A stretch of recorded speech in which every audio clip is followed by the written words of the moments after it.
All right. Hello. Welcome back to Afternoon Drive here on Joppa Radio. My name is Drew Moholland. Hope you're having a good Tuesday, good start to the week. Hope you're back in that New Year routine. This is Afternoon Drive. We do it every Tuesday and Thursday, 3 o'clock. Very excited. A few program notes, too. I should mention we got girls basketball tonight over at the high school, and we have that. We're going to stream that on Channel 9. I was just talking with the boss, Sarah. The game tonight, I know a lot of you are always asking me that whenever we're doing a game, but that will be on Channel 9 tonight, the girls basketball game. So not on the radio side to all the loyal radio listeners, so you're going to have to get home and stream or go to our website, ncmhub.org, and the game streams live there as well. And I am actually going to be calling that game tonight, so there you go. That's why I know all these things. See? Very good. Again, my name is Drew Moholland. I hope you're having a good day. It has been a good start to the week. Obviously, the thing dominating the news is the U.S. and Iran relations after the killing of the general in Iran. It's going to be interesting to see how it all plays out. I know all the American places of worship and or all Americans at places of worship in the Middle East have kind of been warned to stay alert. Iran vows retaliation. So I don't know. It's a bit of a crazy time between U.S. and Iran relations, and really whole Middle East saga right now. Did you see the funeral for General Soleimani today? They had like a stampede. It got kind of chaotic, and there were dozens of deaths. So that was kind of a crazy way to wake up this morning. Also, Puerto Rico hit with like a series of earthquakes today. Puerto Rico's had it rough with Maria a couple of years ago, and now all these earthquakes, magnitude 6 earthquakes today, which were actually aftershocks from this kind of series of earthquakes over the last 48 hours. So we knew there was at least one death, maybe more. Homes destroyed, though, and all that. So scary situation there in Puerto Rico. A little bit closer to home, what in the world is going on with the Boston sports teams? The Red Sox now accused of this sign-stealing scandal, the one that the Houston Astros kind of have been caught up in, and that we're getting a lot of heat from the Astros 2017 World Series. And actually their trip to the World Series this year, too. They were getting all this heat because they traced back that they were stealing signs using the video replay room. And if you remember, the Astros were like banging on trash cans in the dugout to give away whether it was going to be a fastball or an off-speed pitch. Well, apparently the Red Sox were involved in a similar scandal, according to The Athletic today. And they have 3 players from the 2018 championship Red Sox team that kind of spilled the beans and said that we were doing the same thing the Astros were doing.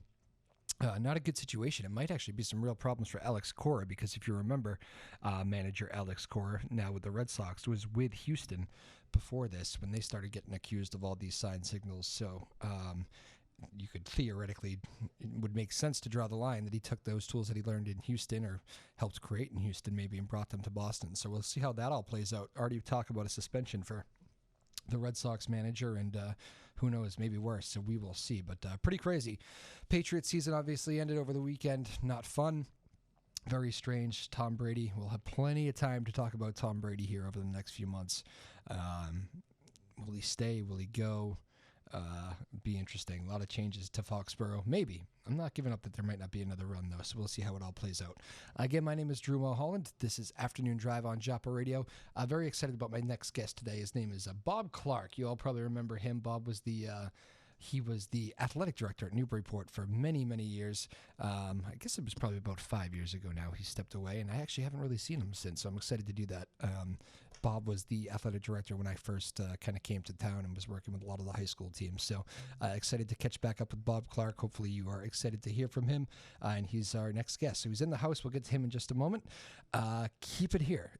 Yes, and one other thing. Follow us on Twitter, too, at Joppa Afternoons. I keep forgetting to say that. It seems like we gain some followers every show. So maybe we'll get more if I say it, though. At Joppa Afternoons on Twitter. Feel free to shoot any questions our way, and we'll ask them on the air and all that good stuff. Keep it here. Much more with Bob Clarke in just a moment. My name is Drew Moholland, and this is Afternoon Drive on Joppa Radio.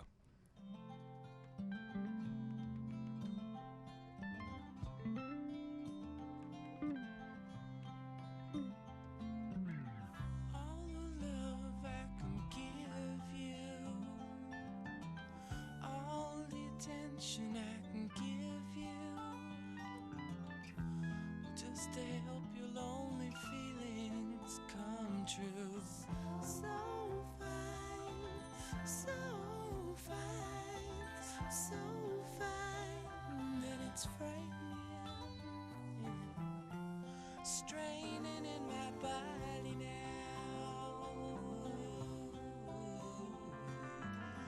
All the love you can give me, all the feeling there I can see, will keep me returning to my road to freedom. So fine, so fine, so fine that it's frightening. Yeah. I can hear it when you talk to me about all the feeling, about all the feeling.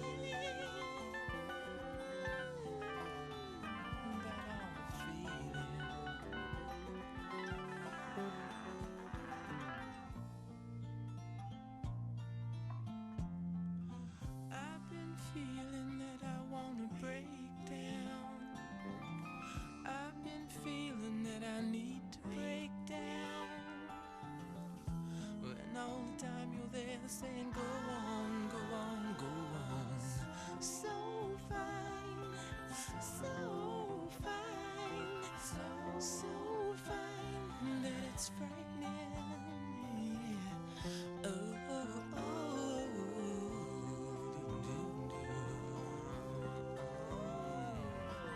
So fine, so fine, so fine. So. All right, welcome back to Afternoon Drive. My name is Drew Moholland. Again, my guest today is Bob Clarke, the former athletic director over at Newburyport High School. Bob, first of all, how are you? It's been a long time since I've seen you. I'm doing great. Great to see you. Happy New Year. Oh, thank you, sir. Happy New Year to you too, and your family and all that. I was just saying before the break that I was kind of brought into this community, and I actually owe you a big thank you because you and all the hockey guys really was who we were calling all the hockey games, and you guys were very good to my partner Gary and I when we were kind of the new guys in the neighborhood, and we appreciated that very much back in the day. Yeah, no, you did a lot of good work with the hockey program, and I know Paul speaks very highly of you. So No, that's nice. Good man. Paul's a good man as well. But so how you been? What's been up? I'm doing great. I'm going into I think I try to figure out this on the way up. I think this is my 4th year of our retirement. I was trying to figure that out too. Time flies when you have to go through. I know I was there. You know, Eddie's last year as far as football, the last fall, and then Levine and Ben Smolsky for 2. So I think that's what it is. So it's going for on 4 years. So it's been real good. Was it a tough adjustment? Not everybody handles retirement well. Some people get a little restless. How are you? Good. I mean, I think we've had this conversation. I coach baseball at Tufts University. I'm still coaching baseball at Tufts University, and that takes me up most of my spring. We start February 15th. It goes February to probably the middle of June. And then I play quite a bit of golf. I'm down to about a 13 handicap. Oh, and then I travel quite a bit in the fall and in the winter. So I just got back from Nashville, Tennessee. I go to a baseball convention every year. It was down in Nashville this year, which is a great city. I'm not as young as I used to be. They must be pretty happy over there after the Titans. Titans win there over the weekend. Yeah, so it was good. It's good, but I stay busy, so it's that's a good thing. Good. So 13 handicap. Good for you. That's nothing Not to bad. joke about there. not bad. I play 3 days a week. Yeah. So it's pretty consistent with that. So it's good. Excellent. You beating Paul, Coach Paul? You mean these days? I have to give him 2 shots aside. Is that right? Yeah. I play over. I always bump into Jeff Gadatis over at Black Swan Country Club. Yeah. We try to get up there once a year to play up at Black That's Swan. a nice track. I like Nice that. track. Yeah. Yeah. It's the. It's I know it's a what do they call that when you kind of shoehorn a course in a little bit? Sometimes you can't always use the driver all day, Oh, but yeah. they keep it in great Yeah. shape though. Yeah, no, he does a nice job with it. He He does. has a couple courses, Jeff. He has that. He has a course out in Stowe. Yep, Stowe Mass Acres. and stuff like that. And then I think they had a course up in Maine. I think, right? Yes, I think you're right. Yeah, that's he always sends beautiful pictures of that on the online and everything. I actually lived right next to Stowe Acres for many years in Hudson. Yeah. Out there. So that was back in the day. Wasn't that voted like best public course or Yeah, something? back in the day, it was a great course. It was Yeah. owned by a pair of brothers, and then they Yeah. they sold it off, and then they moved down the street. I think Butternut Basin. Yep. Yeah. So those are some. I remember when I first moved out there, and I was I grew up a North Shore guy, lived there for a few years, Central Mass, and I remember my neighbor saying we're known for apples and golf courses. So I yeah. said, oh, well, that'll work. 2 great great places. Yeah. Absolutely. So actually, you've been keeping busy too. I know we talked off the air a little bit, but you did the Army-Navy game, something that's always on my bucket list. Yeah. Myself and Ed, there's a lot of story. Ed Gaudiano. We have a buddy of ours who lives down in Allentown, Pennsylvania, which is just outside of Philadelphia. And then when we, gave up the coaching, we said we'd do this. So the past 3 years, we've gone down, and every year it's increased in the number of guys who got down. So this year there was 9 of us. So we go down for the weekend. We actually rented an Airbnb and had a great time. So it's the weather was great. The year before, the weather was cold, and the year before that, it was snowy. But it's December. It's a great game. It's a great tradition, and it's great to see all the, the camaraderie with the academies and stuff like that. So it's a fun time in Philadelphia. Nothing like that photo where CBS pans the whole crowd and everybody's in all the sections of uniformed officers and everything. It's great. And then they do the flyovers. They do the flyovers. It was a little windy this year, so the flyovers were delayed a little bit. And then the guys, jump in, and you see the guys marching in, the cadets and the plebes march in and things like that. So it's pretty impressive. It's it's a good thing, and I look forward to doing it again. And I think we'll probably be 9 or 10 of us next year. So we'll be nice. It's a good tradition. What's it like around all the all the bars and everything for the pregame? Is it like do you? We don't do anything like that. You don't do anything like that. I'm sorry. Yes, I should have known. I shouldn't say that. I'll give a shout out to a buddy of mine. He's a baseball coach up at Army, and he gets us tickets to there's an Army pregame party and things like that, which is near the stadium at Chicky and Pete's is the name of the place. So he takes care of us, and it was good, and it was an Army. So before the game, I had to root for Army, but I was looking for Navy to come back and win. So that's to be honest with you. There you go. Well, that seems like a fun tradition. So let's talk a little bit about the past here, because I'm always curious. I know I talk with Kyle all the time, and Kyle Hudson. Yeah. Who, do you stay in touch with him, by the way? I see him occasionally if I come up to a game and things like that. I mean, gotcha. He's not calling you for help, screaming all the time. No. Well, that's good. But it is I do just knowing him well, like I get the impression that being the athletic director is not always it's not the most stress-free job in the world. Let's put it that way. There's a lot going on. What was the hardest part of the job for you? Did you enjoy it all those years? Not that I did it that long, but I did enjoy it. I think the important thing is that if you have a support person who who works and gives you assistance and guidance and stuff like that, I think that's really the most important thing. And if you have those things in place, the job is. I'm not saying it's simple, but it does make it a lot easier. But for me, the hardest thing was the scheduling aspect of it, because you have to go into 4 or 5 different programs and things like that. So that was really the hardest thing for me, the scheduling and the. But other than I enjoyed it, but I just as I reflect back at it, it was a great move for me to do the athletic directing, and it just allowed me to. That I could sit back. I was in public education for 35 years, so it was, I could just say, okay, I want to do something else, something I enjoy doing. So I coach baseball, and that's what I enjoy to do now. The everybody talks about the scheduling. One thing I don't think I realized initially, and I don't think people realize, you got to stay seasons ahead too. Mm-hmm. Oh yeah, I mean, it's not like you're. Yeah, and I went into it very cold. I mean, I had. Obviously I coached for years, but I really had no, experience doing the athletic directing. So going into it, my first meeting at, in the summer with all the athletic directors in the Cape Air League, I sat down, they handed me these schedules. I couldn't make, heads and tails of it. So it took me a while, and, then I kind of, figured it out. But it's on the fly. Yeah. But it was good. Those, the athletic directors in the Cape Air League, they were, very helpful. Good, good group of people and stuff like that. So it was good. It is a great league, isn't it? Yeah, it's a good, good league, good, competitive league. And now that Masco is going to be removed, is going to move from the league, I think it will be a truer indication of, of the size of the schools and stuff like that, better matchups and things like that. And buses too. Buses is always one that's. That's what whole part of it, transportation and stuff like that. That's the whole scheduling thing. That was a nightmare. Nightmare. Yeah, I can imagine. Yeah. Well, interesting. How many years you end up doing it? It was 3. 3 years. Yeah. Yeah. So you were the 3 years right kind of as I was moving in. Yeah. So I mean, one of the big things was getting the stadium.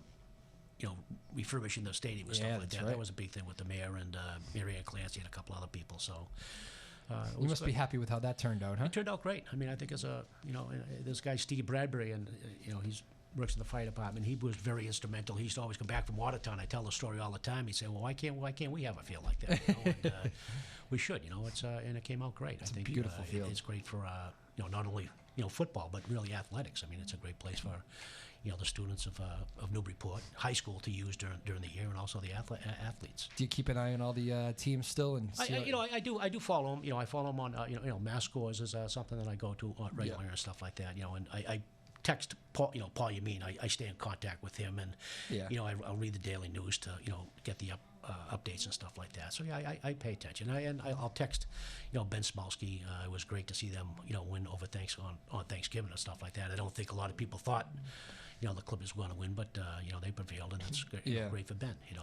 You've known him for years, right? For probably since he was in diapers, I think. Really, is that right? You must have. I think I told Ben here on the show one day that I don't think I had seen a more popular hire than him when they brought him on. He was good. His father, God rest his soul, Tommy was a great man, great friend of the city of Newburyport athletics, but also the city of Newburyport was his life. So he was a good man. Absolutely. Again, we're joined here by Bob Clarke.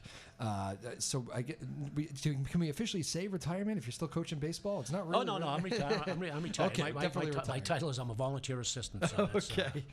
Very good. How's the baseball coaching going? Good. I've done it a long time. So, Tufts University is a great place. We got a great group of kids. We got a kid playing for us. He's a captain. He played at Masco. We've had two brothers, Verinos. His older brother Spiros was a pitcher for us. And this kid's a second baseman. He'll probably be our leadoff hitter, but he's been a great leader, great captain, and good kid to coach. Cool. But it's good. Well, it's a lot different. I don't have to worry about parents. I don't have to worry about scheduling. I get a schedule and show up, and they give me a fungo, and I get to put a uniform on. Oh, I forgot about that one when I was asking about athletic director headaches. Parents, not always easy.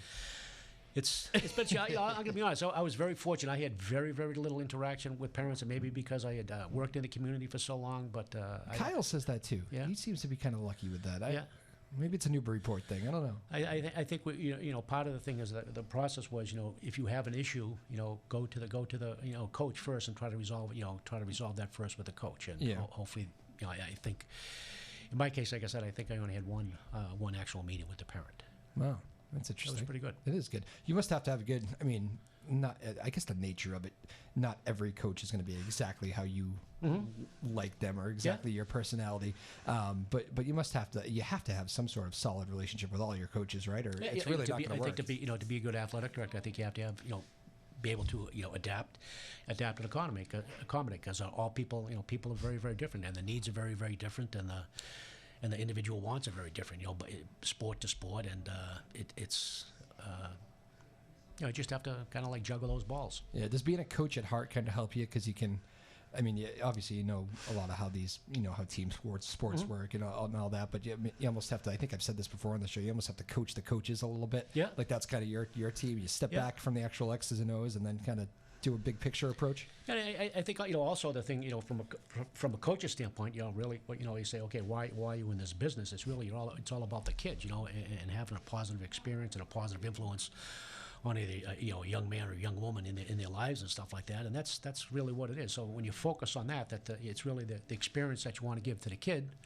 And from an athletic director, you want to give that kid the best experience as possible. And sometimes you can do it. Sometimes there's funding restrictions. Sometimes you don't have the money for, the best equipment, best uniforms. But you just try to make do with what you can. Yeah. And, I think we're fortunate to, have an okay experience. And I think the city now is recognized. I think the funded the athletic programs a little bit better now, which is I think is very important. It's very cool. Again, we're joined here by Bob Clarke, former Newburyport athletic director. He's coached. How many? Mostly a baseball guy. But what else did you football. coach? I coached football at Newburyport for I don't know 20 something years, 25 years with Eddie. I come up here with Eddie, Ed Gordiano. We come up here together. 1980. I don't know if it was 86 or 88, but then we coached. I coached for 25 years. Gotcha. I know, but you're like me, though. You're a big baseball guy, too, obviously still coaching at Tufts. Did you see this Red Sox story today? Sign stealing? Oh, no, that's been going on for years and stuff like that. This whole replay room thing, though. It's the same thing that Cora had happen to him in Houston there. Yeah, but supposedly, I mean, they're watching inside, and then dictate to the dugout, and then the guy whacks the barrel with the bat and stuff like that. I don't know how much does it help. And I shouldn't say this, but I mean, our guys try to steal pitches all the time. So I mean, there is that has always been a part of baseball, is sign stealing, right? Right. And just, I don't know, you get rid of that, you just throw it up and in, and that is probably the issue. It's kind of the old school way of fixing it, right? Right. Does it happens at the college level too, right? All the time. Our guys are great. We still, try to steal pitches and stuff like that. Try to figure out the sequence and stuff like that, who's calling what, and, they're pretty good at it, and, that's part of the game. I mean, Corey used to, as a player, used to take a lot of pride in that. He would admit that as a role player, he would be on the bench just looking at that stuff. But I think the issue now is that they're using electronic devices and stuff like that. And I think that's where it becomes an issue. I would say so. But I think that's really what the situation was down in Houston, is that they were using electronic devices. Yeah, and the whole replay review thing now that they have that separate room has created that opportunity, which I hate, by the way. I think I'm done with replay in general. I don't know how do you feel about that in sports? I don't know. I think that's how it is. I mean, I don't know. I mean, it's. How could they not have called the pass interference game at the New Orleans the other day and stuff like that? 2 years in a row they get hosed at home. Seemed like a good time to maybe make up for the year before. Yeah. 2 years in a row. Poor it's unbelievable. Guy. Patriots get knocked out the other day too. Not a good weekend. No. If you're a Pats fan and certainly a Saints fan. Tom Brady, stay or go? What do you think? What's your that's an interesting. I figure we discussed that. So I mean, I really think the past 2 weeks, as far as the Pats are concerned, I think it really showed the shortcomings that the higher ups in the Patriots organization never dealt with. They really never got anybody to catch the ball. You can look at Edelman. People say Edelman, if he caught that ball, he would have got a first down. But you really can't fault that. I mean, the guy had nobody to throw to. Yeah. So I think that's the biggest thing. I mean, you look at 2 weeks ago with Miami, Fitzpatrick, he just has these little guys running in routes and stuff like that, and they catch the ball and they run. The Patriots just don't they don't have anybody. They have one guy, Edelman, and they just can't do it. So I think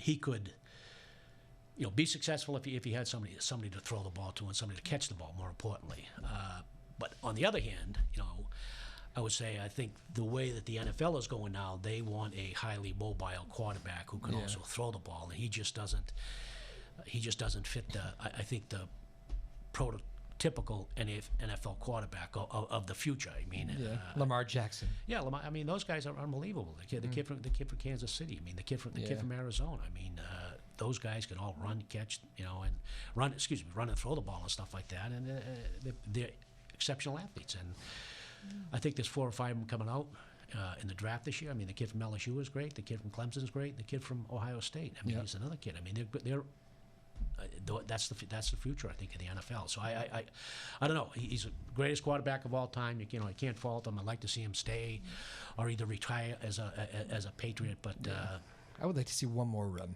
One more run. But as long as he has some people to throw. Right. I mean, it's. There was a lot of disappointments in the draft and stuff like that. They owe him a retool, I think, for one more go. Yeah, you were even at the. I mean, I know we're talking apples and oranges here when we're talking high school football versus pro football, but there is kind of the simplified aspect of the game where if you're the team that's controlling the line of scrimmage is usually the team that's in charge of the game, and you could see Tennessee kind of did that the other night. Just they were running the ball at will. Patriots offensive line can't punch it in from the 1 yard line, 4 tries. I mean, that's kind of the game in a nutshell. In a nutshell, right there, right. Yeah. But the other thing is, the Henry guy, he weighs 265 pounds. That's what it says in the program. He's probably like 280 pounds, and I think there was a stat saying that they timed him going 20 miles an hour. How the heck do you tackle a guy 280 pounds going 20 miles an hour? Yeah, don't sign me up. Right. Is that what does that do to a football team? I'm sure you've had games like that where you're just getting beat at the line, and it kind of takes the soul out of a team, doesn't it? I mean, it's when you get pounded like that, it's there's over the years we've faced some good kids, and we've also had some good kids and stuff like that. We've had some, times where we really controlled and dominated the line of scrimmage, and it just wears a team down, and it's tough. I mean, once a big back gets up into the secondary with those little guys, I mean, they can just tell them to jump and hold on. Yeah. What's the? It can be from your athletic director days or coaching days. What's Bob Clarke's favorite win, individual game as in sports, in high school sports? I would think probably our first Super Bowl win. Here we beat East Bridgewater at home. East Bridgewater, when I chuckle about it, I mean, we used to, bring our kids out early and stuff like that. You know, let them walk around the field. And but before the game, Eddie says, "Clarke, don't let the kids out of the locker room." Well, I said, "How come?" He goes, "Do you see these kids were walking around?" I mean, they were a very, big football team. They had big kids, and they kind of took it to us, early on. But we prevailed. I mean, our kids, that was a the start of a pretty good run here at Newburyport. But that was a great team. The kid, Chris Hale, was our captain. Chris went on to be a captain at Whams. But all those guys were, running around. But that was a great win. That was the one. What year was that again? Do you remember? 1990. Someone's going to yell at me now and 90s, stuff like that. So 90s. Okay, yeah. 90. I'm going to say 93 maybe. Those things. I'll probably get a text from Lapham and stuff like that. I'll say okay. Coach, that's funny. So you guys win that game. That's I'm trying to remember it. And the thing with that game, that was a home game for us back in the days. Yeah. We weren't going down to Schaefer Stadium and things like that. We were playing at home, and East Bridgewater, they brought up this big screen TV on a tractor trailer and stuff like that, and they had a big crowd coming up with them and stuff like that. And they were a very good football team, and they really took it to us in the first half. But we were in very good shape and very well conditioned and stuff like that. We had we didn't have a lot of kids that year and stuff like that. I remember, I think we had like 29 kids or something like that on Just the on the roster. Team. Wow. Yeah, it was a small squad, but they were all very good kids, very talented kids. A bunch of kids playing two ways then. Yeah, huh? yeah, it was Jeez. good. That can be tiring on a team. Yeah. My goodness. Well, that's a fun victory. Then what's it like winning a Super? Those things don't come cheap, man. No, those they high school don't. Super Bowls. We like in the '90s. We went to 4 Super Bowls. We won 2 and lost 2. We beat Matyon and down at BU, which was a great win for us. We had a goal line stand, and this kid Jeff Weekle come up and made a play. I would think that would be another one that people would say, "Well, how about that game?" Yeah. Now, that was a good game. That's and then we lost to Norwell. Norwell had a good running back. The kid ended up being playing down at Trinity, and then we lost to Arlington Catholic, which that was 93. So 93, and East Bridgewater must have been 95. So 93, we lost down at Arlington Catholic. I shouldn't say his name, but I won't. That'll be nice. But this guy had a terrible call. They called this kid Brian Ladd, who was a great player for us. He went on to play. Oh, the referee. You know the ref's name. Yeah.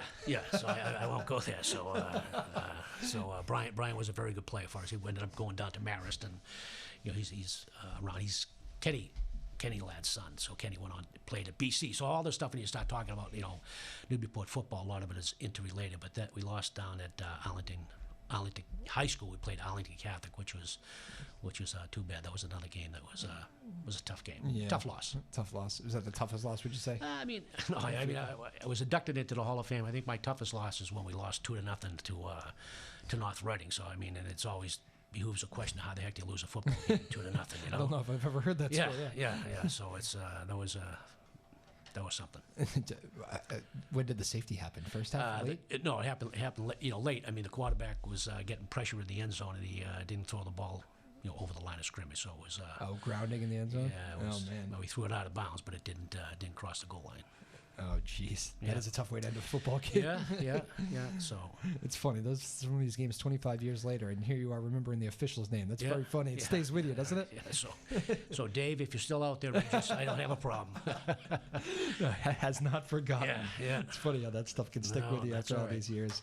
Again, Only kidding. He's come back and did some games for us, so I don't hold any grudges. It is. Did you read that story about how high school officiating is at like the lowest it's been as far as numbers? Numbers and stuff like that. I mean, it's tough. It's tough to get guys, and I think a lot of it. I think some of it had to do with guys who were concerned about going to the federation rules this year, and I don't think that was really a big thing. But a lot of guys. I mean, I think the money is okay, but a lot of the guys. I mean, it's the hassle and the headache that they get. The arguing and things like that. It's just. It's tough. I mean, it's tough to get guys, and you're just not. And I don't know. We see the same thing at all levels and stuff like that. I mean, but it's just a tough thing. I mean, I don't know what the answer is to it, but. Did you ever have to? Because coaches sometimes lose themselves on benches or sidelines, and officials will sometimes go to the athletic director and say, either file a complaint or say, even mid-game sometimes, this has to stop. Have you ever been in one of those uncomfortable situations? Not really. I mean, our guys are pretty well restrained and stuff like that. I mean, it's just viewing the games and stuff like that. I mean, I really never had anybody call me up and say, okay, we got a problem here. Yeah, did you see that story out in the Cape? The soccer The kids soccer there kid and stuff like that. pushing the official. And the Wellesley Needham game ended this year in a fist fight with about 3 minutes left. I mean, it was another one. So yeah, I mean, it's just, I don't know. And then you ask why do people want to do it? It's a tough job, isn't it? I mean, For sure. football's not an easy sport. Basketball's really hard. Yeah, I think the hardest. Well, I would say that in my mind, the two hardest sports to officiate are probably lacrosse and hockey. I mean, I don't think guys can keep their head on a swivel in a hockey game, and lacrosse it's the same thing. I mean, you can't cover all the action that goes on away from the ball and stuff like that. Yeah.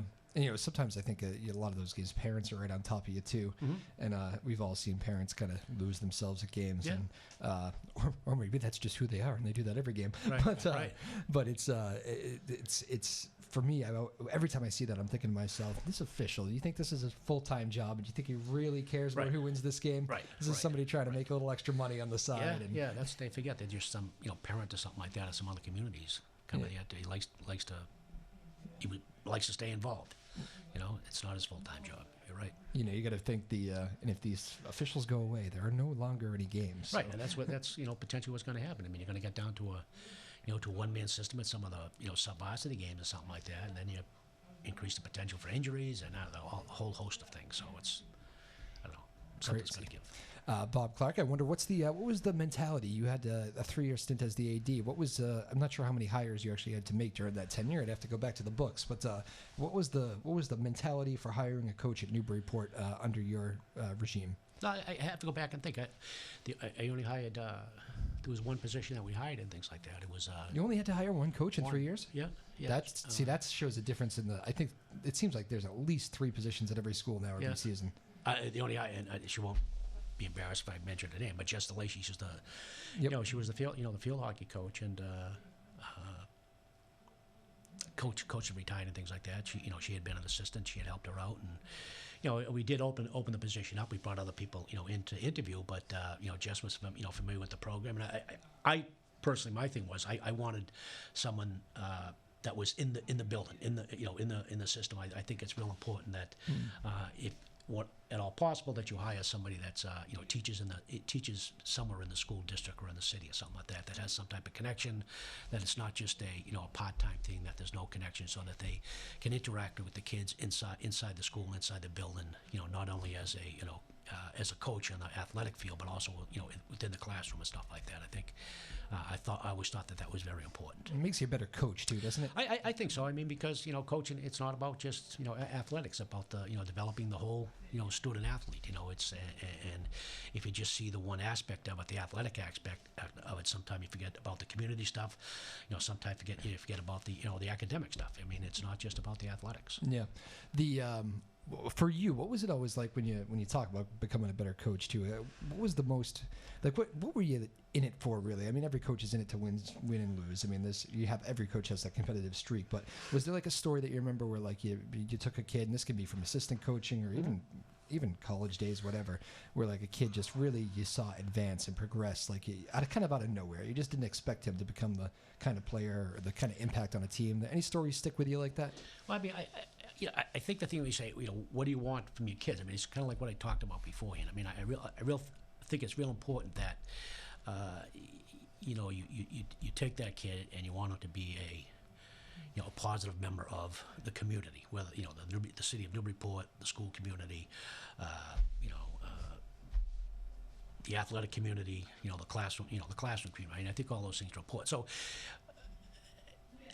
I had a kid, Tommy Welsh. He gave my induction speech, at the Wall of Fame, and I chose him because he was one of those kids. He's a kid. He lived down in Joppa Flats. He was sometimes a little rough around the edges. wasn't nowhere near a great athlete and stuff like that. But he really wanted to participate in the football program. He wanted to be a member of the football program. We had a lot of discussions about some of his academic endeavors and stuff like that. So, he was a young man who came a long way. And again, I I felt honored when he agreed to make that presentation for me and stuff like that. He was a kid, you know, like one of those kids that really sticks out in your mind, who really became a better person. He's given back to the community. He wants to become more involved in the community. He stayed, and he lives in Newburyport. He has, three kids now, and he's a great dad and great husband, I hope. That's cool. So yeah, those are the kind of stories that you're kind of in it for as a coach. And there's a lot of them. You know, you can go. There's a lot of those guys out there. So I haven't mentioned that. That was on my list. Congratulations on the Wall of Fame. I know. Thank you. That's for the select few. Yeah. It was good to go with Ed and Stoney. Yeah. Of course, you know Stoney with hockey and stuff like that. But Stoney was. How's he doing? You keep in touch with Jeff? When I come up for a hockey game and stuff like that, I'll bump into him and things like that. But that's when I'll see him. Did he move back? He did. He did. Okay, so he's been back. Is he on the bench with Coach? You mean? I think he's probably helping out, but might not be on the bench all the time. Okay, gotcha. Well, that's interesting. Yeah, that's good. He was where, at Colorado there for a few years? I thought he was up in Seattle. Seattle, that's okay. Where it was, Seattle, and now he's back, and I think he's redoing his family homestead here in town and stuff like that. So he's good. We spent a lot of our early years with the hockey guys there, and you guys were a fun group to hang out with. And one thing I always thought about the hockey guys was probably the closest group of coaches that I had been around in the high school level, which I thought was very cool. Those guys would do anything for it's Jed and Jeff and Jeff. But of course, Coach Emin, but a very close coaching staff. Yeah, no, they were a lot of fun to be with. Yeah, I wonder if and then when Jeff left, of course, it was like, what are we gonna do? Yeah. But they ever call you to fill in that fourth spot? No. You would have been fine. Interferes with my golf. No, I shouldn't say that, but traveling. There you go. Who's the best golfer out of those guys? No, Paul's pretty good. And you're giving Paul a couple strokes. I'm giving him a couple. So you're the best out of the whole group right now. Gator's not very good, and Stoney, I don't think he knows which end of the club to hold. So, how is Gator not good? He works at a golf course. He works at a golf course. He takes you to the greens and stuff like that. So it's could show you around. Show you where to go. He's a better caddy. Yeah. Oh, that's funny. How's the? I'm trying to think. So you're at a 13 now. You said. Yeah. What was it before retirement? It was probably like a 16. So you're slow a stroke a year. Yeah. Yeah. So in 10 years, you're going to have this thing down to a 3. Yeah, I wish. Yeah. That's funny. 13 is a good number. Not bad. No, it's good. Like I say, I play a fair amount, so it's good. What's the favorite track around here? I live in Charlestown, so I'm a city guy. So I play at George Wright in High Park. Oh, okay. Yep. So we play at George Wright and Franklin Park. Those are the two courses in the city of Boston. I was the host of my college guy golf tournament this year. We had a group of us go out there. That was my first time actually out there. All those years living in Boston. I was more on the what's that course near Brighton there? Newton Commonwealth? Newton Commonwealth. Yeah, that was right near my house in Brighton. So when I played in the city, that's where I used to go. Yeah. That got kind of busy back in the day. But you could like hit a car every now and then. I hit them now and then too. At West Street, we got to watch out. First hole at George Wright. Yeah, absolutely. Great game though. Yeah, great game. A lot of fun, a lot of camaraderie, and the guys I play with, it's fortunate we've been playing now for like the group of us for 30 years, so it's pretty good. You ready for this is tough this time of year for a golfer. Yeah. Do you get away at all and do any golf trips? So I went down to November. We go down to Florida right after the Wall of Fame. We go down to a buddy of mine has a place down in Boca, so I spent 10 days down there. And nice. In October, I go down to North Carolina. So it was funny this year. The past 2 years, all of a sudden it was just kind of the golf season just ended up here. I mean, with the weather and stuff like that. And then because we'd play into the middle of November, middle of December if the course was there. But then there was that cold snap in November. Then there was that snowstorm that put snow on the course, and then our course all of a sudden just closed. So. Yeah, 60 degrees Sunday. Did you see that? Yeah, that's what I was saying. Weird winter. Yeah, I mean, if you want, you go down the Cape and stuff like that. But for me, I've got like 3 weeks before baseball starts, 3-4 weeks before baseball starts. So it's my Sundays are kind of. Is that what you guys already kind of in business mode right now? No, our kids are still out on break, so they come back like next Monday, and then the staff starts meeting on Wednesdays because we practice on Wednesday nights inside. So we'll start meeting, and then we start on actually February 15th. Is our first official practice. Tufts that's a pretty serious level of baseball. I mean, all colleges, but all college. I mean, it's, Division III, NESCAC, and the Little East are probably the two best Division III teams in New England. So we're pretty good. You must see some pretty serious talent. Yeah, there, huh? yeah. There's some 3 or 4 good teams in our league and 3 or 4 good teams in the little league. So it's a pretty good Is baseball. it true in your opinion? Because I remember talking to I had a buddy who wasn't sure what he was going to do as far as baseball goes, but he was like a high school all-star. I remember he was a shortstop for his name was J.B. McDonald, and he played shortstop at Danvers High. And he actually didn't even pitch for Danvers High. They just had great pitching, and he was very valuable at shortstop. And basically, they didn't really need him to pitch. But during the All-Star game, the coach comes up and says, I need 3 more outs. Went through all the pitchers. Anybody want to throw the last inning? He goes, yeah, I'll throw.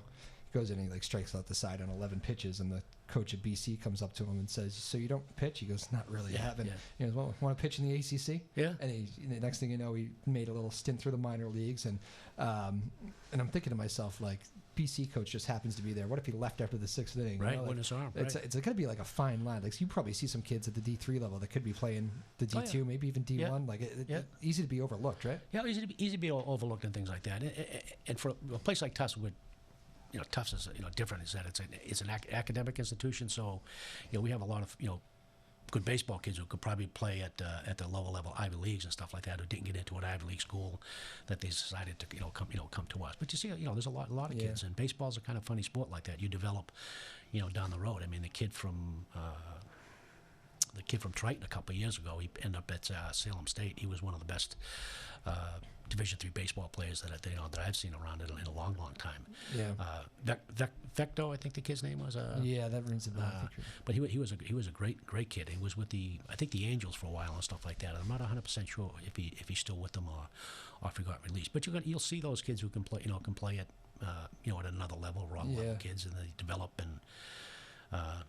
It's a funny game. Do the kids at Tufts, they treat it like a business at this point? Is it? Yeah, I mean they get after it pretty. They get after it pretty good. Yeah. They do some stuff in the fall. The captains do a lot of stuff.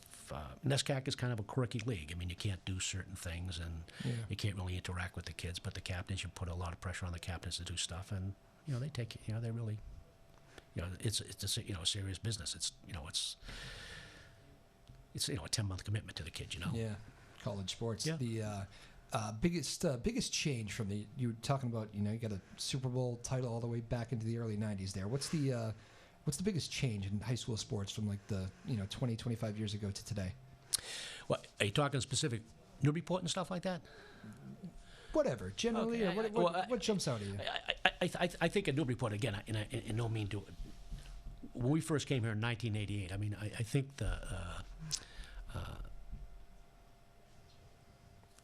the city was a different place, and it has become a much more. It was a really kind of like a blue collar community and stuff like that. Yeah. And I think the kids were a little bit harder, and not that they were as athletic. I think kids now are maybe more athletic, but they weren't as when I say tough, I mean they didn't have the the mental toughness, and some of those other things, but they weren't as gifted, talented physically and stuff like that. But I think that just I think the student athlete 25 years ago to where they are today. I mean, I think that's kind of like really what I saw in Newburyport. We had some very tough kids back in the day, and we just didn't have those kids as it went on. But the skilled kids that we had, they were much more skilled, but they just weren't as tough. And so it's kind of a funny thing. Football is a very funny sport. In Massachusetts, it's the number of kids participating in football and stuff like that. Yeah. I think you've seen a steady decrease in numbers and stuff like that. But if you go to other parts of the country and being involved in baseball and stuff like that, I have opportunity to go to a lot of other parts of the country. I mean, football is still king in all of those schools and stuff like that. So it's just interesting. I mean, the number of kids, and I don't know what it, if there's one specific thing, but I think the kids who participate in football, it's diminished, and we talk about it, as coaches. I mean, because football it's a hard sport to play. I mean, you got to practice, 5 days a week, and you get to play one day, and then you practice 5 days a week, and then with baseball you play 3 times a week, basketball you play 3 times a week, and you might practice 2. So I don't know. Football is a hard sport to play. It's a hard sport to play. And those double sessions at the beginning. I remember golf tryouts for me back in the day. We used to say, can't complain too much about getting up early for golf tryouts when those kids are running all over the place. Right. No. Now they've changed those rules, and I'm not saying it's good or bad, but it's just a different it's a different mentality. It must be. I mean, that is probably one of the bigger football changes that you'd see if you're, on the sidelines today. Is you guys? I know probably, and this is nobody's fault, but back in the day, let's face it, in the '90s, somebody gets, a headshot, and they tell you, "No, I'm good, coach. Just got my bell rung for a second." You were right back in there. That's something that we really had to pay particular attention to, and that's Jen Randall. She was the athletic trainer we were here. We kind of started, we started to put a protocol, or follow through a protocol and stuff like that as far as concussions are concerned. It was kind of like there was some things in place, but really there wasn't anything formal in place and stuff like that. But that's something that you have to be very concerned about. The head injuries and concussions are tough. I know Coach Smolsky was telling me that when you told me that for that title run that you had, what was it, 28 or 29 on the roster?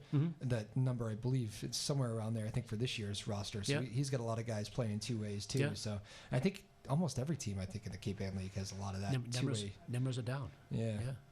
Well, it is a great game. I know Tom Brady gets asked that question all the time. Would you let your kid play?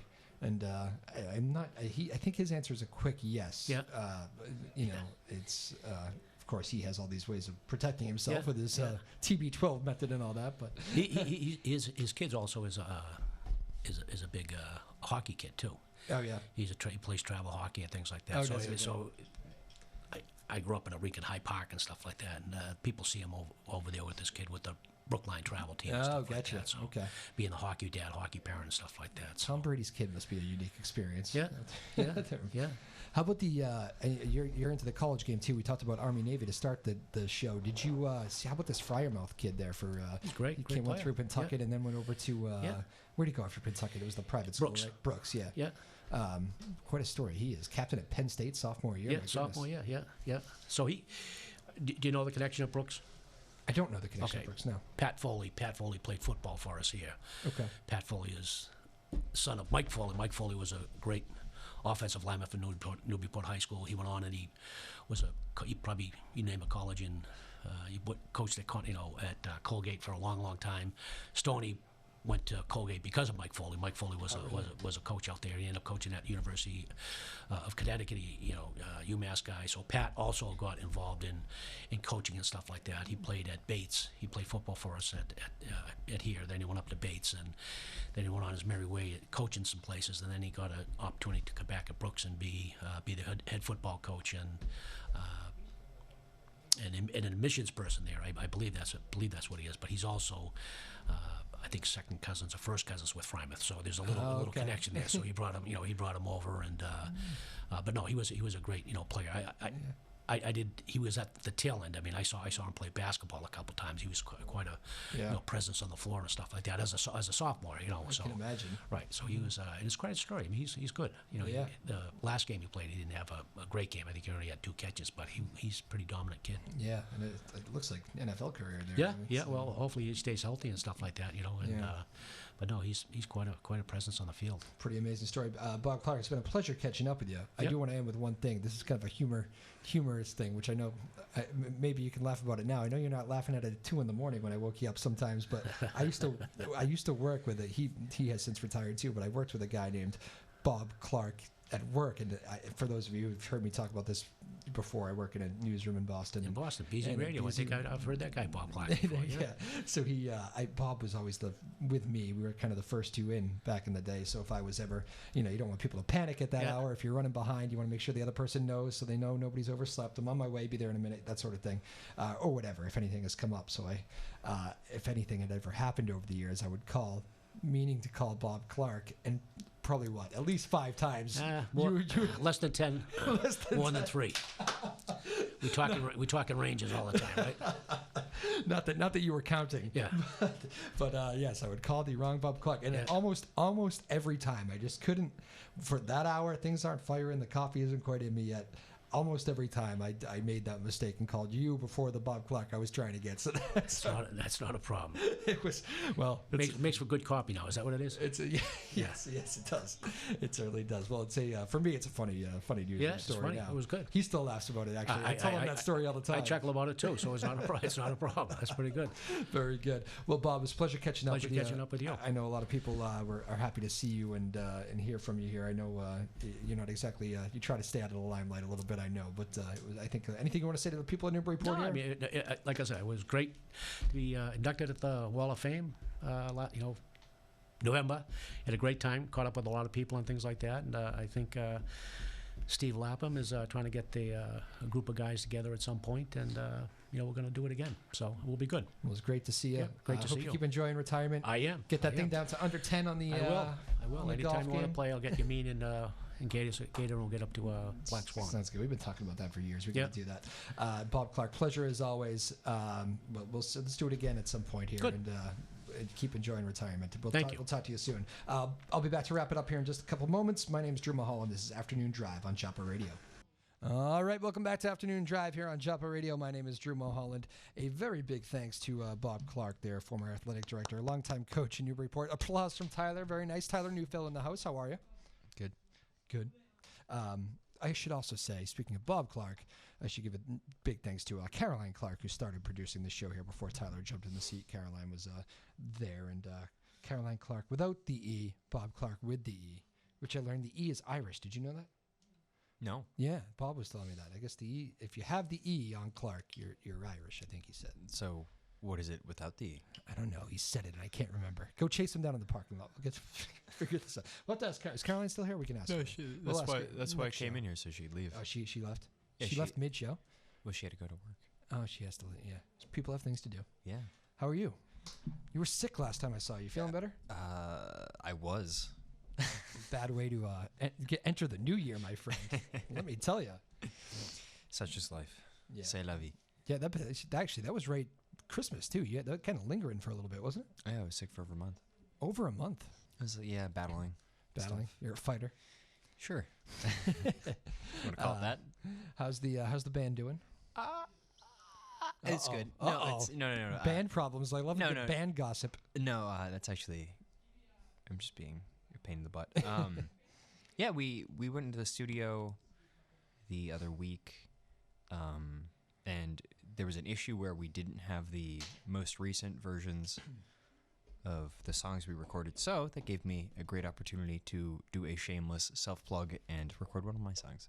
Wow. So that's great. What's the song title? Have I heard it? No, you have not heard it, and I need a better title, so I'm not going to say the title.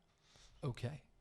That's very mysterious. It's very different from what we've done, though, which is good because when we have music I like, it's very soft Yes. and slow, Yes. and it's a ballad, and this is not that at all. You know what I found at my house the other day? My father-in-law was nice enough. My wife was home from work, and I guess she had my father-in-law, her father, over, and he built a guitar stand, but it's not really a stand because it's like a mount on the wall. It's very cool. Oh yeah, Yeah. that's cool. You know, he probably took a hammer, but now it's on the wall. My guitar, and it looks Cool. kind of cool. I'm into it. Yeah, no, a lot of people do it. I've never done it. Yeah, It's black magic in my mind. yeah. I think that's Some that's wizardry. some wizardry. Yeah, you're probably right. I was looking at it. I was, it's just hanging there. Okay, I guess that's what we're gonna do. Yeah. She likes it off the ground. You know what it is, really? The dogs knock it over. So Well, that's the whole thing. Yeah, you have to worry about that. yeah, I do. I have to worry about it with my cats, but My dogs are insane. yeah, They're crazy. yeah, Are you working tonight? This basketball game with me? yeah, You are. Yeah. yeah. Long night at the Long night. old gym. It's 6:30. I notice. Yeah, so I'm looking it says 6:30, and you're we're going to thinking be 7? to anyone listening. Yeah. It is going to be on at 6:30, but the game might not start at 6:30 because you know how games are. Yes. Yeah. Well, it depends on the JV game before it.